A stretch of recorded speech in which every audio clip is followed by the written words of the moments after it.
Welcome to The Explainer. Today, we're going to break down a really clever scientific paper. It's all about how to measure a property of matter that's not only fundamental, but completely invisible. So that brings up a huge question, right? How do you measure something you literally can't see? This is a massive challenge in so many fields of science, from biology to materials engineering. And, when the thing you need to measure is invisible, you've got to get really creative. So to even begin to answer that, we first have to get a handle on the specific force we're talking about today. And it all boils down to one little thing: surface charge. Okay, so what exactly is surface charge density? Well, a great way to think about it is like a kind of microscopic stickiness, or maybe repulsiveness. It's this built-in property that basically tells a surface how it's going to behave and interact with all the tiny things around it. And look, this is not just some abstract science concept. This invisible property is a huge deal. I mean, it affects pretty much everything, from how our DNA strands bind together to how our very own cells interact with different surfaces. It can even be the deciding factor in whether a medical implant works or gets rejected by the body. So, yeah, it's pretty important. Okay, so you're probably thinking, if this stuff is so important, scientists must have all sorts of ways to measure it, right? Well, yes and no. The methods we've had are useful, sure, but they come with some serious drawbacks.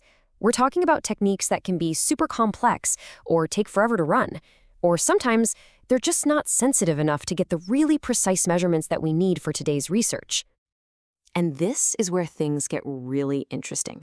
A team of scientists, led by Shan, came up with a brilliant new solution. And they did it by taking a technique that's been around for a while and using it in a totally new way. It's called surface plasmon resonance, or SPR for short. So, what in the world is SPR? Well, at its heart, it's an optical technique.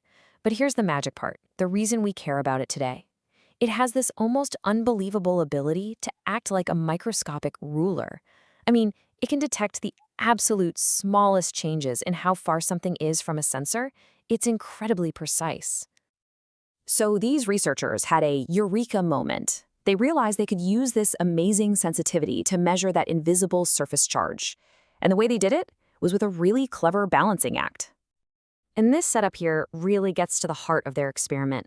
What they do is they introduce these tiny charged particles into a fluid right on top of the surface they want to measure. And what happens next? Well, the whole thing basically boils down to a classic tug of war between two fundamental forces.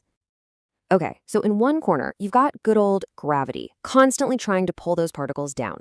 But in the other corner, pushing back, you've got the electrostatic force. So if the particles and the surface have the same charge, like they're both negative, they're going to repel each other. They'll push those particles up and away from the surface. Now here's the genius part.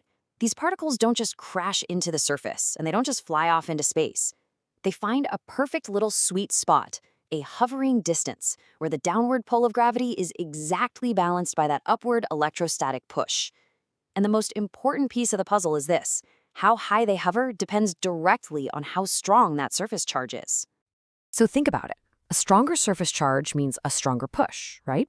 So the particles float higher. A weaker charge means a weaker push, so they settle closer to the surface.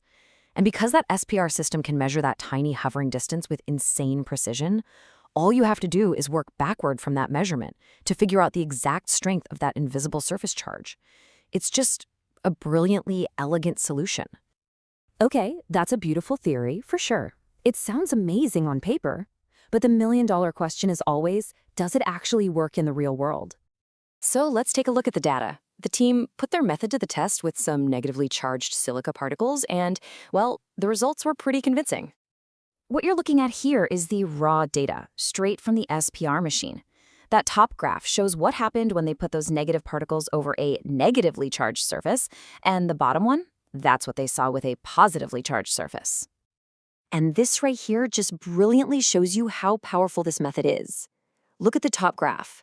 The negative surface pushes the negative particles away, so they hover pretty far off, which gives you a small signal. But now look at the bottom.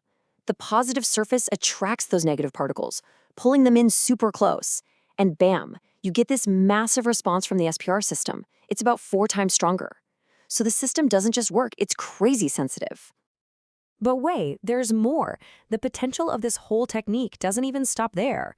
The researchers realized, hey, we can flip this whole thing on its head and use it in another, just as powerful way. So the standard method we just walked through is where you use particles with a known charge to measure a mystery surface, right? But you can totally flip that. You can start with a surface where you already know the charge, and then use the exact same setup to measure the charge of whatever unknown particles you want to test. It works both ways. So what's the bottom line here? The authors themselves said it best. They found a simple, direct link between that invisible surface charge and a signal you can actually measure.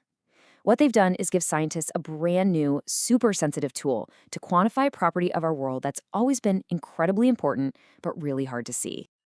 You know, this kind of creative, out-of-the-box thinking really opens up some fascinating new doors for understanding the world on the nanoscale. And it leaves us with one final thought to chew on. If we can now measure this invisible force so elegantly, what other hidden properties are out there, just waiting for the right clever trick to bring them into the light?